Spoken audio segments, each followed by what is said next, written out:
Greetings. Today we're going to take a thought from Hebrews, the 12th chapter, verses 5 and 6. And it reads, "And ye have forgotten the exhortation which speaketh unto you as children. My son, despise not thou the chastening of the Lord, nor faint when thou art rebuked of him. For whom the Lord loveth he chasteneth, and scourgeth every son whom he receiveth."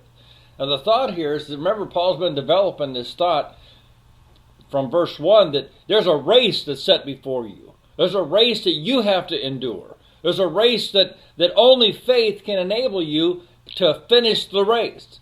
Now here he's expanding our thinking and our consideration of this race when he's talking about being chastened. Every son, everyone that he receives, he chastens. Why does he do that? What's he talking about? What's he talking about when he talks about the race that's set before you? Is this like a real race out there?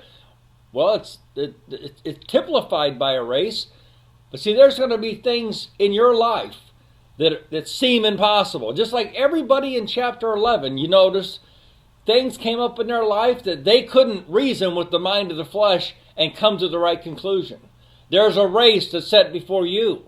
And this is a faith race. This is a race that you're going to have faith in order to endure unto the end.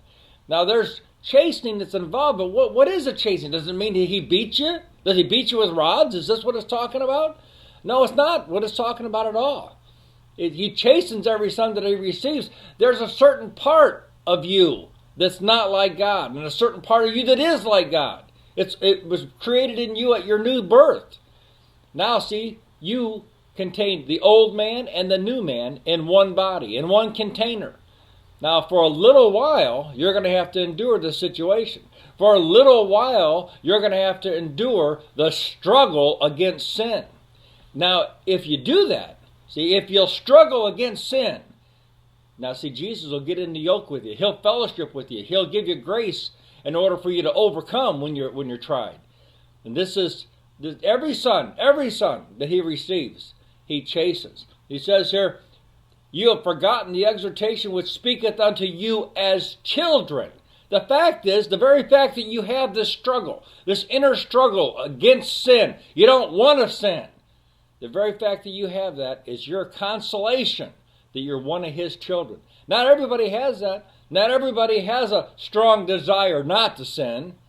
So the very fact that you have this, see, is your confirmation that you're one of his children. It says, "My son, despise not thou the chastening of the Lord, nor faint when thou art rebuked of him." He's going to show you some things in your life that have to go. They have to be suppressed. They have to be resisted. How are you going to do that? By faith. Think about that today.